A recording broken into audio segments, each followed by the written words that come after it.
Nandi అవార్డుపై road భవనాల cinematography శాఖ మంత్రి కోమటిరెడ్డి వెంకటరెడ్డి కీలక వ్యాఖ్యలు చేశారు. కొత్త ఏడాదిలో నంది అవార్డులను ఇస్తామని స్పష్టం చేశారు. చిత్ర పరిశ్రమను సత్కరిస్తే తమ ప్రభుత్వానికి కూడా మంచి పేరు వస్తుందని వ్యాఖ్యానించారు. రానున్న ఉగాది నాటికి నంది అవార్డులను ఇచ్చే అవకాశాలు పరిశీలిస్తామని స్పష్టం చేశారు. పార్టీలు ప్రాంతాలకు అతీతంగా ఈ అవార్డులను ఇస్తామన్నారు. ఈ విషయమై ముఖ్యమంత్రి రేవంత్ రెడ్డితో చర్చించిన అనంతరం సినిమా పెద్దలను ఆహ్వానిస్తామని తెలిపారు. 20 రోజులుగా నేను సినిమాటోగ్రఫీ మినిస్టర్ అయిన తర్వాత దాంతోపాటు R&B మినిస్టర్గా ఢిల్లీ కానీ బయట జిల్లాలో ప్రోగ్రామ్స్ ఉండి బిజీగా ఉన్నా.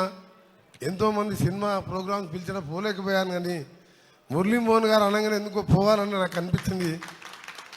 ఎందుకంటే ఈరోజు ఉదయంకి వెళ్ళి 3 జిల్లాలు కాళేశ్వరం ప్రాజెక్ట్ అంతా కూడా తిరిగితే ఆఖరికి హెలికాప్టర్లో ఉన్నప్పుడు కూడా విష్ణు గారు ఫోన్ చేసాను, గురుగారు మీరు కంపల్సరీ రావాలంటే నేను ల్యాండ్ అయ్యే వరకు లేట్ అవుతుందంటే లేట్ అయినా సరే మీరు రావాలంటే ఎయిర్పోర్ట్కి వెళ్ళి నేరుగా రావడం జరిగింది. నా యొక్క అదృష్టం వారిని సన్మానించడం. అంత మంచి వ్యక్తిత్వం కలిగిన వ్యక్తి, ఒక సినిమా యాక్టరే కాకుండా వారిని పార్లమెంట్ సభ్యునిగా చూశాను, సినిమాలో చూస్తున్నాను, బయట చూస్తున్నాను.